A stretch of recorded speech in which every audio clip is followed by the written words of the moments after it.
shit. Then we went back there. Whoa, whoa, whoa, whoa!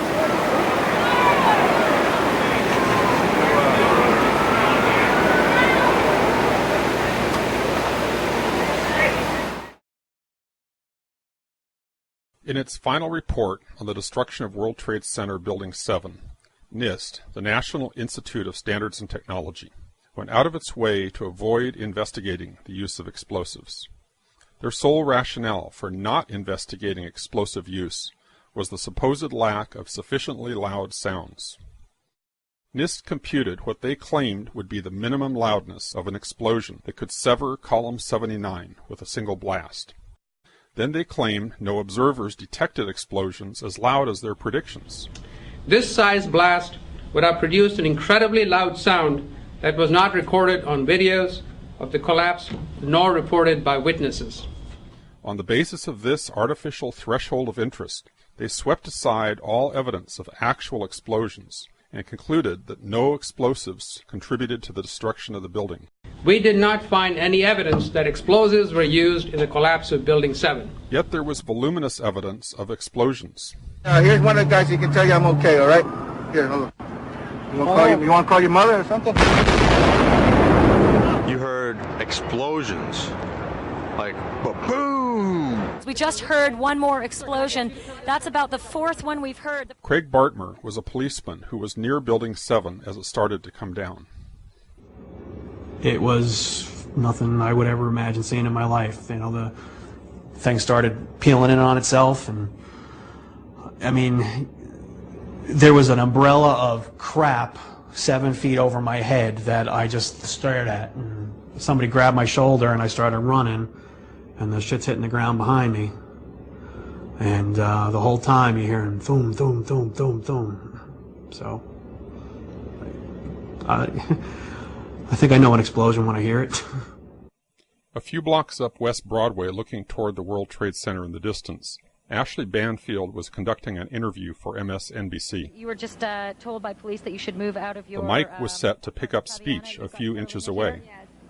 From the involuntary startle response, oh my God, we know explosions are being heard. However, listening closely, we discover that the microphone did indeed pick up the sounds of explosions, but very faintly. Turn up the volume. Listen for a low rumble in the background. You were just told by police that you should move out of your apartment, Fabiana. Yes. You've got Carolina here? Yes. They advised us to leave because we have... Oh my God. This time the sound has been filtered to emphasize low frequencies. Listen for booms like a bass drum in the distance. In fact, you were just told by police that you should move out of your apartment, Fabiana. You've got Carolina here? Yes. They advised us to leave because we have... Oh my God. Here's a different version, filtered to emphasize the mid-range sounds. The bass drum is gone. I would describe the blast sound like a train on a bumpy track. You were just told by police that you should move out of your apartment, Fabiana. Yes. You've got Carolina here? Yes. They advised us to leave because we have...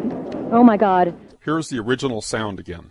You were just told by police that you should move out of your apartment, Fabiana. Yes. You've got Carolina here? Yes. They advised us to leave because we have... Oh my God. Look behind us. Please pan in this way. Please be careful of your baby. This is it. That's the building coming down. Oh my God. Oh my God. Oh my God. No. No. If you didn't hear the blasts, back up, use earphones, turn up the volume, and listen again. There were 2 blasts, followed by 7 more, regularly spaced, all in 2.5 seconds. Craig Bartmer's testimony may come to mind. And, the whole time you're hearing thum, thum, thum, thum, thum. I think I know an explosion when I hear it. When we hear the sharp, regular series of sounds in the background, the building has not yet started to fall. When we hear the reporters say, "This is it," this is it, the building has not yet started to fall.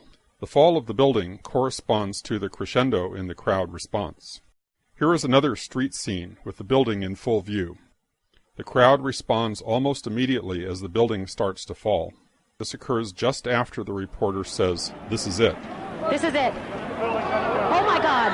Oh my God. Therefore, the blasts we heard occurred seconds before the building started to fall. When Ashley Banfield says, "This is it," It is because she has been previously told to expect Building 7 to come down. The brown building, the tall one, is number 7 World Trade Center. I've heard several reports from several different officers now that that is the building that is going to go down next.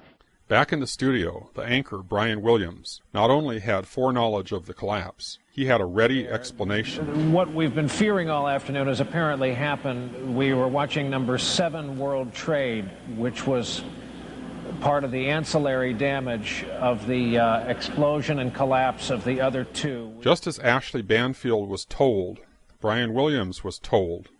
There is indeed evidence that even the top fire officials were told. We are on the phone with New York Fire Department Lieutenant David Restuccio. Lieutenant, where are you right now? I'm at the corner of Northmore Street and Greenwich Street. Can you confirm it was number 7 that just went in? Yes, sir. And you guys knew this was coming all day? We had heard reports that the building was unstable and that it eventually would either come down on its own or it would be taken down. Those in control of the story were planting the official narrative in our psyches in real time as events unfolded, using the press and even the fire and police departments as their unwitting agents. We are getting information now that one of the other buildings, Building 7 in the World Trade Center complex, is on fire and has either collapsed or is collapsing. And clearly those fires continue to burn at about 4:15 Eastern Daylight Time. Building number 7 was going to collapse. That appears to be what has happened now. One of those smaller buildings just fall to the ground. We had heard earlier that it was structurally unsafe. We're getting word from New York right now that another building has collapsed. I understand that this is a 47-story building. Information, of course, take a look at that right-hand side of the screen. It's going down right now. There it is. Yep. It went down right there. This is not from an explosion or an aircraft at this point, from our knowledge. The information that we have is that this is a building that probably was incredibly structurally damaged. NIST is being dishonest. That would have been an incredibly loud sound, and that sound was not picked up by any of the videos or witnesses that we have talked to. NIST was lying about no testimony of explosions. There was both testimony and recorded evidence of explosions. However, NIST discounted any evidence of explosions that did not exceed its artificially contrived threshold of interest. The minimum sound level of interest, as determined by NIST, was based on a blast of RDX, one of the loudest explosives available, large enough to break a major column outright with a single blast.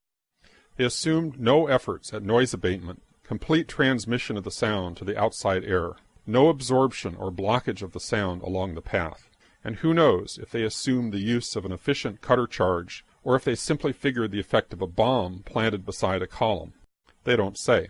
Their sole reason for doing this calculation was to create a pretext to sidestep any actual investigation of explosives.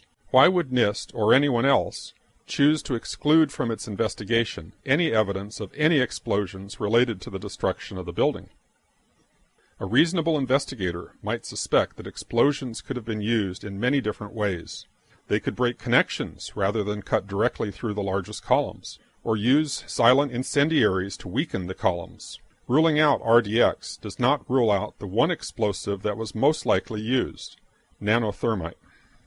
Nanothermite can be tailored to control the sound level by adjusting the particle size and including additives. Nanothermite might be new to the public at large, but many of the scientists at NIST had expert knowledge of and experience with nanothermite. Most importantly, independent scientists have found actual remnants of nanothermite in all of the World Trade Center dust samples they have examined. Despite NIST's intimate knowledge of alternate explosives with radically different acoustic properties, they rigged their calculations to predict extremely loud sounds, and then singled out sound level as the sole criterion for what constituted a credible hypothesis. On this basis, they rejected eyewitness testimony, inconvenient recordings,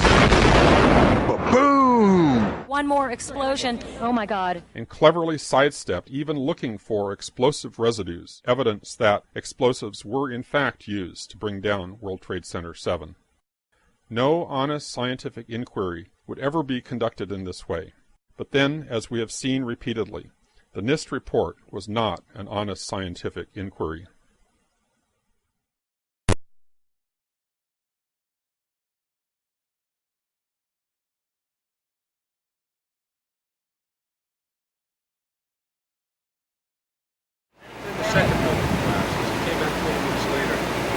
looking like a Three Stooges movie covered in plastic, I swear to God.